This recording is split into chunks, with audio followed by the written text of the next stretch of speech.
தமிழ் மக்களுக்கு வணக்கம். தேர்தல் ஜுரம் வந்துவிட்டது எல்லாருக்கும். எல்லாரும் இப்போ தேர்தல்ல பிரச்சாரத்தில ரொம்ப பிஸியா இருக்காங்க. பிஸியா இருக்காங்கன்றத விட பிஸியா இருக்கோம் அப்படின்னு என்னையும் சேர்த்துக்கிறேன். அப்படின்ற ஒரு சூழல்ல நேற்று நம்ம பேசியிருந்தோம். இந்த மாதிரி திமுகவுடைய வேட்பாளர் பட்டியல் இன்னும் வரல அப்படின்னு சொல்லிட்டு, இன்னைக்கு திமுகவுடைய வேட்பாளர் பட்டியல் வெளியே வந்து விட்டது. இந்த திமுகவுடைய வேட்பாளர் பட்டியல்ல பார்த்தீங்கன்னா, ஒரு சில நபர்களுக்கு வாய்ப்பு தவிர்க்கப்பட்டிருக்கிறது. இதெல்லாம் தனியா நம்ம அலசுவோம். வருண் வராருன்னு நாளைக்கு பேசுவோம். பேசும்போது நம்ம அலசுவோம். பட் முக்கியமா இதில நான் பார்த்தது என்ன அப்டின்னாக்க, கனிமொழியுடைய ஆதரவாளர்கள் ஓரங்கட்டப்பட்டிருக்கிறார்கள். கனிமொழிக்கே வாய்ப்பு வழங்கப்படும் அப்படின்னு பேசப்பட்டது. அதாவது அ தென் தமிழ்நாட்டில பார்த்தீங்கன்னாக்க, தென் மாவட்டங்கள்ல கிட்டத்தட்ட 22 தொகுதிகள் கனிமொழியோட கட்டுப்பாட்டில இருக்கு. அவங்க பொறுப்பாளரா இருக்காங்க அப்படின்ற சூழல்ல கண்டிப்பா அவங்க ஏதாவது ஒரு தொகுதியில போட்டியிடுவாங்க. உதாரணத்துக்கு திருச்செந்தூர் போன்ற ஒரு தொகுதியில அவங்க போட்டியிடுவாங்க. அனிதா ராதாகிருஷ்ணனுடைய தொகுதியாக இருந்தாலும் கூட அவர் கனிமொழிக்கு விட்டுக் குடுப்பார் அப்படின்லாம் எதிர்பார்க்கப்பட்டது. ஆனால் இந்த முறை பார்த்தீங்கன்னாக்க, கனிமொழிக்கு அந்த வாய்ப்பு வழங்கப்படவில்லை அப்படின்றத விட, அந்த 22 தொகுதிகள் இருக்கு பாருங்க. அதிலயும் பார்த்தீங்கன்னாக்க, ஸ்டாலின் குடும்பத்திலிருந்து தலையீடு இருக்கிறது. நான் கனிமொழின்னு சொல்லும்பொழுது, ஸ்டாலின் குடும்பம்னு தனித்து நான் பார்க்க விரும்புறேன். ஏன் பார்க்க சொல்ல விரும்புறேன். ஏன் அப்படின்னாக்க, ஸ்டாலின் குடும்பம் கனிமொழியை தங்களுடைய குடும்பத்தின் அங்கம் என்று அவர்கள் எப்பொழுதுமே பார்த்தது கிடையாது. அப்போ அங்க என்ன பண்றாங்க, நம்பாம அவங்களுடைய சில நபர்களை வைத்து, அதாவது சபரீசன் இருக்காரு. அவருடைய பெண் நிறுவனம் இருக்கு இல்லையா? இந்த நிறுவனத்தை எல்லாம் வச்சு இன்னும் சொல்ல வேண்டுமென்றால், சபரீசனே கூட்டம் நடத்துறாரு. அந்த மாவட்டத்தில தூத்துக்குடி மாவட்டத்தில பார்த்தீங்கன்னாக்கா, அவர் ஒரு திருநெல்வேலியோ, தூத்துக்குடியிலயோ இப்போ ஒரு கூட்டம் கூட நடத்தினாரு. அவர் கூட்டம் நடத்தும்பொழுது, அதாவது இவங்க கனிமொழி அவங்களுடைய பொறுப்புல இந்த தொகுதிகள் இருக்கு அப்படின்ற நிலையில, அந்த இடத்துல சபரீசன் கூட்டம் நடத்துகிறாருங்கிற பொழுது, கனிமொழியை நம்பலன்னு தான் நம்ம எடுத்துக்கணும். அப்போ கனிமொழி ஒதுக்கப்படுகிறாரா? அப்படின்ற கேள்வி இது நீண்ட ஆண்டுகளாகவே நான் சொல்லி வருவது என்ன அப்படின்னாக்க, இந்த குடும்பத்திற்கு எப்பொழுதெல்லாம் பிரச்சனை வந்திருக்கிறதோ, அந்த பிரச்சனையெல்லாம் தீர்ப்பதற்கு முன்னின்று இருந்தவர் கனிமொழி தான். இன்று வரையில் இருப்பவரும் கனிமொழி தான். ஏன் அப்படின்னா, நீங்க பல உதாரணங்கள் சொல்லலாம். ஸ்பெக்ட்ரம் அந்த விவகாரமா இருக்கட்டும், கலைஞர் டிவி விவகாரமா இருக்கட்டும், இதிலெல்லாம் கனிமொழி தான் பலிகடாவாக்கப்பட்டார். நியாயமா அந்த காசோலையை வாங்கியது ஸ்டாலின். அதில அதிகப்படியான பங்குகளை வைத்திருந்தது ஸ்டாலினுடைய தாயார் தயாளு அம்மா. ஆனால் கனிமொழி அதுக்கு பலிகடாவாக்கப்பட்டார். அவர் சிறைக்கு சென்றார். சிறையில திஹார்ல போய் அவங்க பல மாதங்கள் இருக்க வேண்டிய ஒரு சூழல் ஏற்பட்டது. இப்படி இந்த குடும்பத்திற்காக பல்வேறு வகையில உண்மையாவே தியாகம் செய்தவர்னா அவர்தான். ஏன்னா செந்தில் பாலாஜியை எல்லாம் தியாகி என்று சொல்லக்கூடிய ஸ்டாலின், ஒரு முறை கூட கனிமொழியுடைய தியாகத்தை பேசியதாக நான் பார்த்தது கிடையாது. இப்போ இந்த தூத்துக்குடி பக்கத்தில நடந்த அந்த அம் லாக்கப் மரணமா இருக்கட்டும், அல்லது வேற கொலையா இருக்கட்டும், படுகொலையா இருக்கட்டும், இதுக்கெல்லாம் யார் போனாங்க அப்படின்னா, கனிமொழியை தான் அனுப்பி வைக்கிறாங்க.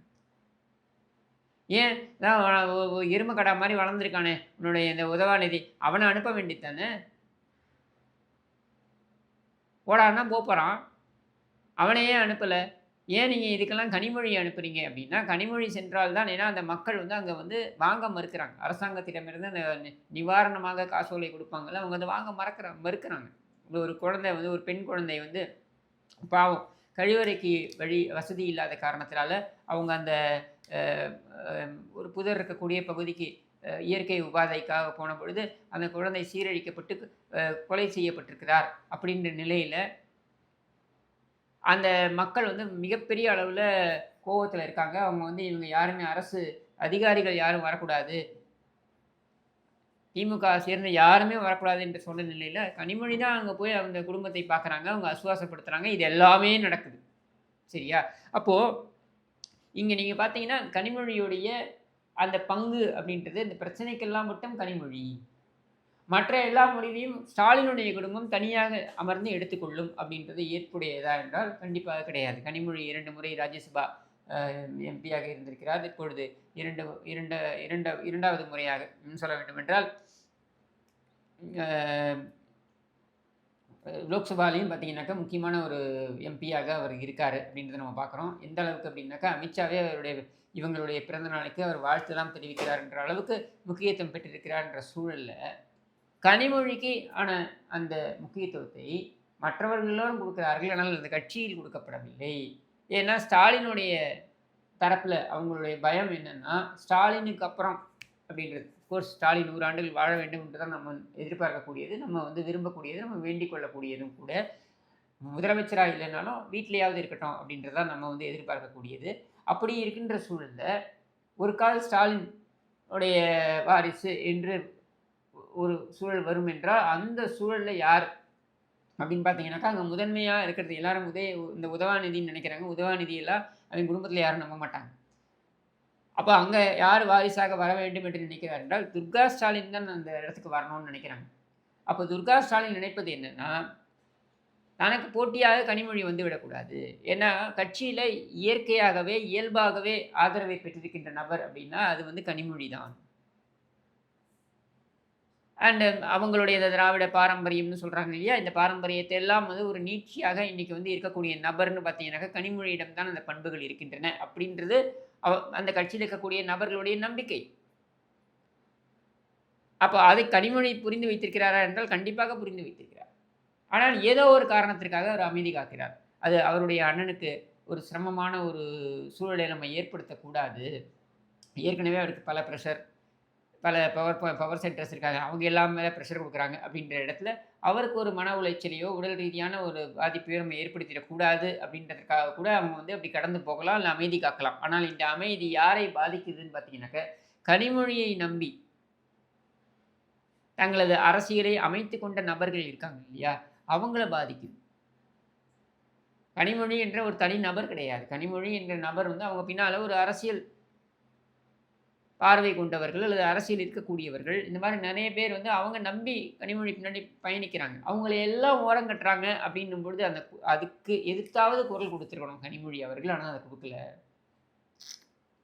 சமீபத்தில் கூட இந்த மகளிர் சம்மந்தப்பட்ட ஏதோ ஒரு பதிவுக்கு பார்த்தீங்கன்னாக்க, திமுக இப்படி நிற்கும் என்று சொல்கிறார்கள். இந்த ட்வீட்டில் அவங்க சொல்கிறாங்க, திமுக இப்படி நிற்கும் என்று சொல்கிறார்கள் அப்படின்னு அப்படியே விட்றாங்க சஸ்பென்ஸில். என்னென்னா, வாய் வார்த்தையில் தான் இருக்குது, நீங்கள் ஒன்றும் பெருசாக இங்கே மரியாதை கொடுக்குற மாதிரி இல்லை அப்படின்றத சொல்லாமல் பதிவு பண்ணுறாங்க அப்படின்றத நம்ம பார்க்க முடிகிறது. அண்டு கனிமொழிக்கு எந்த முக்கியத்துவமும் கிடைத்து விடக்கூடாது அப்படின்றதுல குறியாக இருக்கிறார் துர்கா. அவங்களுக்கு எந்த இடத்துலையும் கனிமொழி முக்கியத்துவம் பெற்று விடக்கூடாது அப்படின்றத பார்த்து கொள்கிறார்கள். அப்போ தொடர்ந்து ஓரங்கட்டப்படுகிறாருங்கிற பொழுது, அவருடைய ஆதரவாளர்களுக்கு முதல்ல அவங்களுக்கு ஒரு சோர்வு ஏற்படும் அப்படின்றது உண்மை. 2வது, அவன் அரசியல் உங்களை நம்பித்தான் பயணிக்கிறான். உங்களுக்கு கருணாநிதியுடைய மகள் அப்படின்ற லெகசி இருக்குது. அதை வைத்துக்கொண்டு நீங்கள் ஒரு எம்பி ஆகவோ உங்களுடைய வாழ்நாளை நீங்கள் கழிச்சிட்டு போகலாம். ஆனால் அவங்கெல்லாம் நம்பி ஏன் உங்கள் பின்னாடி திரண்டு வந்தாங்க? அவங்க ஏன் உதவாநிதிக்கும் இன்பநிதிக்கும் கோஷம் போடாமல் உங்கள் பின்னாடி வராங்க அப்படின்னாக்க, நீங்கள் அவங்களுக்கு ஏதாவது ஒரு வழிகாட்டுவீங்க அப்படின்ற எதிர்பார்ப்பில் தான். அப்போ அவங்களுக்கான பொறுப்பு உங்கள் மீது இருக்குது. உங்கள் அண்ணனுக்கு பிரச்சனை வரக்கூடாது என்று நினைக்கக்கூடிய அந்த பொறுப்பை அந்த பொறுப்பு எண்ணத்தை, அந்த பொறுப்பான அந்த எண்ணத்தை என்னால் புரிஞ்சிக்க முடியாது. அதே சமயத்தில் உங்களை நம்பி நிற்கிறாங்களே, அவங்களெல்லாம் ரோட்டில் விட்றாங்களே, அவங்களெல்லாம் ஓரம் கட்டுறாங்களே, அவங்களெல்லாம் திட்டமிட்டு வெளியேற்றுகிறார்கள், ஓரம் கட்டுகிறார்கள், புறக்கணிக்கிறார்கள் என்கிற பொழுது, இதற்கு கனிமொழி ஏதாவது ஒரு பதில் சொல்லி ஆகணும் இல்லையா? நான் எதுவுமே பேச மாட்டேன், நான் வாயை மூடிட்டு இருப்பேன், நடக்குது நடக்கட்டும் அப்படின்னு இருக்கிறது சரியில்லையே. இன்றைக்கி நீங்கள் பார்க்குறீங்க, எத்தனையோ தலைவர்கள் நம்ம பார்க்குறோம். தங்களுடைய உரிமையை நிலைநாட்டுவதற்காக வெளியே போல்டாக ஸ்டெப் எடுக்கிறாங்க. நடக்குது நடக்காமல் போகுது. வெற்றி பெறுறாங்க, வெற்றி பெறலை, அதெல்லாம் வேறு விஷயம். ஸ்ட்ராட்டஜிக்கலாக நான் அமைதி காப்பேன்றதை ஒரு அளவு வரைக்கும் நம்மளால் புரிந்து கொள்ள முடியுது. ஒரு அளவுக்கு மேலே அப்போ என்ன நினைப்பாங்க எல்லாம்? உங்களுடைய ஆதரவாளர்கள் நினைப்பாங்க, சரி இவ்வளோதான் போல, இவங்க ஓரம் கட்டப்பட்டுட்டாங்க, இனிமேல் இவங்க பின்னாடி வேறு பிரயோஜனம் கிடையாது. என்ன அரசியல் என்பது எப்போவுமே உயிர்ப்புடன் வைத்திருக்க வேண்டும் என்றால் நான் சொல்லி தெரிய வேண்டிய அவசியம் கிடையாது. கனிமொழி அவனுடைய தந்தை உடனேயே அரசியல் பயணித்தவர் அப்படின்றதுனால அவருக்கு எல்லாமே தெரியும். நான் சொல்லி தான் தெரியணும்னு அவசியம் கிடையாது. இருந்தாலும் என்னுடைய புரிதலுக்கு எட்டிய வரை நான் சொல்கிறேன், அரசியலில் உயிர்ப்புடன் இருக்கணும்னாக்கா உங்களுடைய இருப்பு அப்படின்றத நீங்கள் காட்டிக்கொண்டே இருக்கணும். அப்போ தான் உங்களுடைய தொண்டர்கள், உங்களை ஆதரிக்கக்கூடியவர்கள், உங்களுக்காக தங்களுடைய அரசியலை கட்டமைத்து கொண்டவர்கள், உங்களுடன் பயணித்த காரணத்தினால், உங்கள் பின்னால் உங்களால் பயணித்த காரணத்தினால் ஓரங்கட்டப்பட்டு அரசியல் பழிவாங்கப்படுபவர்கள் இருக்காங்க இல்லையா? அவங்களுக்கெல்லாம் இருக்கக்கூடிய உற்சாகம் என்ன? நீங்கள் அங்கே உங்களுடைய இருப்பை நிலைநாட்டும் பொழுது அந்த உற்சாகம் அவங்களுக்கு வரும். அதை நான் செய்யவே மாட்டேன் அப்படின்னு இருந்தீங்கன்னா, காலம் ஒரு கட்டத்துக்கு மேலே இப்போ இன்பநிதி வரைக்கும் வந்துட்டாங்க. அடுத்து இன்பநிதிக்கு ஒரு பட்டத்தை கொடுத்து, இன்பநிதிக்கு ஒரு பதவியை கொடுத்து, இன்பநிதி முக்கியத்துவம் அப்படின்னு ஒரு கும்பல் இறங்கும். வெட்கமே இல்லாமல் இறங்கும். அப்படி இறங்கும் பொழுது கனிமொழி எங்கே இருப்பார்? ஸ்டாலினை நீங்கள் தலைவராக ஏற்றுக்கொண்டதை என்னால் புரிந்து கொள்ள முடிகிறது. ஏன்னா ஸ்டாலின் வந்து கருணாநிதியுடன் இத்தனை ஆண்டுகள் பயணித்தார் அப்படின்ற காரணத்தினால, உங்களுடைய அண்ணன் என்கிற காரணத்தினாலும் நீங்கள் வந்து அவரை ஏற்றுக்கிட்டீங்க. ஓகே. உதயநிதியை நீங்கள் ஏற்றுக்க முடியுமா என்றால் வேறு வழி இல்லாமல் அந்த நிலைக்கும் நீங்கள் தள்ளப்படுவீர்கள். அடுத்த ஒரு கட்டம் இன்பநிதி என்று வரும்போது அதையும் ஏற்றுக்கொள்ளப் போகிறீர்களா? அதையும் சகித்து கொண்டு போகிறீர்களா? அப்படின்றதான் கேள்வி. இதற்கு நேரடியான நியாயமான ஒரு விளக்கத்தை உங்களால் கொடுக்க முடியுமான்னா, நீங்கள் யாருக்கும் விளக்கம் கொடுக்கணுன்ற கட்டாயம் கிடையாது என்றாலும், உங்களுக்கே நீங்கள் அது விளக்கத்தை கொடுத்து பாருங்கள். சிரிப்பு வருதா இல்லையான்னு பாருங்கள். அப்போது அப்படியெல்லாம் அடிபணிந்து போக வேண்டிய நிர்பந்தம் கனிமொழி அவருக்கு இருக்கா என்றால் கண்டிப்பாக இல்லை. சுயேட்சையாக நின்றாலும் கனிமொழி வெற்றி பெறுவார் அப்படின்ற ஒரு நிலையில் ஒரு செல்வாக்கை கொண்டிருப்பவர் தான் கனிமொழி என்று நான் நம்புகிறேன். அப்படி இருக்கும் பொழுது இவ்வளவு செல்வாக்கை கொண்டிருக்கின்ற கனிமொழி எதற்காக அமைதி காக்கிறார்? சாதுரியமாக இதை வந்து அமைதி காக்கிறார் என்று எடுத்துக்கொள்ள வேண்டும் என்றால், இதை எத்தனை ஆண்டுகள் உங்களுடைய ஆதரவாளர்கள் பொறுத்து கொண்டு போக வேண்டும்? எவ்வளோ நாளைக்கு தான் அவங்க பொறுமை காக்கணும்? மொத்தமாக எல்லாரையும் காரணம் பண்ணி ஓரங்கட்டி வச்சுட்டாங்க. இப்போ இருக்கக்கூடிய நடப்பில் இருக்கக்கூடிய சட்டமன்றம் இருக்குது பாருங்கள். இந்த சட்டமன்றம் இப்போ முடிவுக்கு வரப்போகுது. இந்த சட்டமன்றத்தில் பார்த்தீங்கன்னாக்கா உங்களுக்கு இருக்கக்கூடிய ஆதரவாளர்கள் ஒரு 40 பேர் இருப்பாங்க அப்படின்னா, அதை 4 பேர் கூட இல்லாமல் ஆக்க வேண்டும் என்பதற்காக திட்டமிட்டு காய் நகர்த்தப்பட்டிருக்கிறது. இந்த வேட்பாளர் பட்டியல் வந்திருக்கிறது. இப்போவாவது நீங்கள் குரல் கொடுத்துருக்கணும்ல.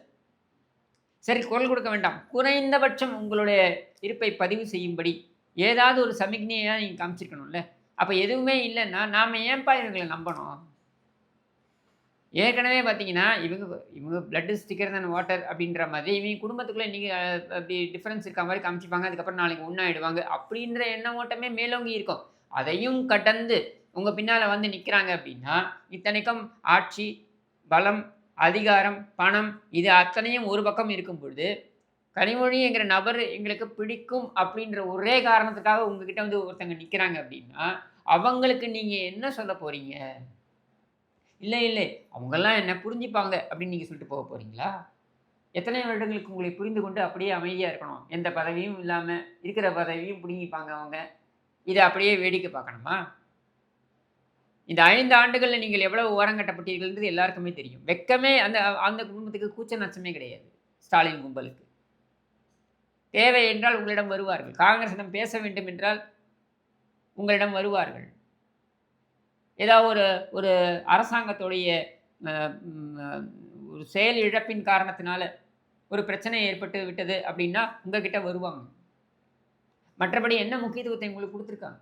எதுவுமே கிடையாது. கட்சியிலேயே என்னமோ பெரிய பெரிய மாநில அளவில் பதவி கொடுத்துருக்காங்கன்றது ஒப்புக்கு பேரளவில் தான். எந்த அதிகாரம் கொண்ட பதவியும் அது கிடையாது அப்படின்றது எல்லாருக்குமே தெரியும். விஷயம் தெரிந்தவர்கள் எல்லோருக்குமே தெரியும். அப்படின்னு இருக்கும் பொழுது இன்னமும் நீங்கள் 10 ஆண்டுகளுக்கு முன்னாடி எப்படி இருந்தீங்களோ அப்படியே தான் நான் இருப்பேன். நான் எந்த முடிவும் எடுக்க மாட்டேன். நான் எந்த நடவடிக்கையும் எடுக்க மாட்டேன். குறைந்தபட்சம் என்னுடைய அறச்சீற்றத்தை கூட நான் வந்து ஒரு பதிவாக கூட நான் வெளிப்படுத்த மாட்டேன் அப்படின்னு நீங்கள் இருக்கிறதுனால உங்களுக்கு இருக்கக்கூடிய ஆதரவாளர்கள் அவங்க சோர்ந்து போயிடுறாங்க. இதுக்கு மேலே நம்ம என்னதான் செய்கிறது? இதுக்கு மேலே அவங்களுக்கே இன்ட்ரெஸ்ட் இல்லைங்கும்போது நாம ஏன் அவங்கள வந்து ஃபோர்ஸ் பண்ணணும் அப்படின்னு சொல்லிட்டு மெதுவாக உங்ககிட்டேருந்து விலக ஆரம்பிப்பாங்க. அது சரியா? அது உங்களுடைய அரசியல் எதிர்காலத்திற்கு அது சரியாக வருமா அப்படின்றத நீங்கள் யோசிக்கணும். இப்போ நிறைய பேர் என்ன கேட்கலாம், என்ன நீங்கள் அவ்வளோ அவங்களுக்கு எதிர்நிலையில் இருக்கீங்க, அந்த இந்த இந்த இந்த திமுக அப்படின்றதே உங்களுக்கு எதிரி அப்படின்னு இருக்கிற சூழலில் நீங்கள் எப்படி இதெல்லாம் பேசுகிறீங்கன்னு கேட்கலாம். எனக்கு திமுக எதிரி தான், அதில் ஒன்றும் மாற்று கருத்தே கிடையாது. ஆனால் கனிமொழி என்கிற நபருக்கு இழைக்கப்படுகின்ற அந்த ஒரு தவறு இருக்குது பாருங்கள். அந்த தவறு என்பது அது நான் வந்து கருணாநிதியுடைய மகள் அப்படின்னு நான் பார்க்கல. நான் கனிமொழி என்கிற பெண்மணி அவருக்கு இழைக்கப்படுகின்ற இந்த துரோகம் அப்படின்னா துரோகமாகவே தான் பார்க்குறேன். இது தப்பு. அப்போது மாற்றாந்தாய்க்கு பிறந்தவர் அப்படின்றதுனால அந்த அந்த மனப்பான்மையுடன் அவர்கள் நடந்து கொள்கிறார்களா அப்படின்ற கேள்வி வருதுல. அந்த இடத்துல the other woman, the other child அப்படின்னு பார்க்கப்படுகிறாரா அப்படின்னு இருக்கும்பொழுது நேச்சுரலாக என்னுடைய ஆதரவு அவங்க கனிமொழிக்கு தான் இருக்கும். எதுக்குன்னா இந்த ஸ்டாலின் குடும்பத்தை எதிர்த்து கனிமொழிக்கு தான் என்னுடைய ஆதரவு இருக்கும். அதனால் கனிமொழியுடைய ஆதரவாளர்களுடைய ஆதங்கத்தையும் புரிந்து கொண்டதனால் இந்த காணொளி என்று கூறி விடைபெறுகிறேன். நன்றி, வணக்கம்.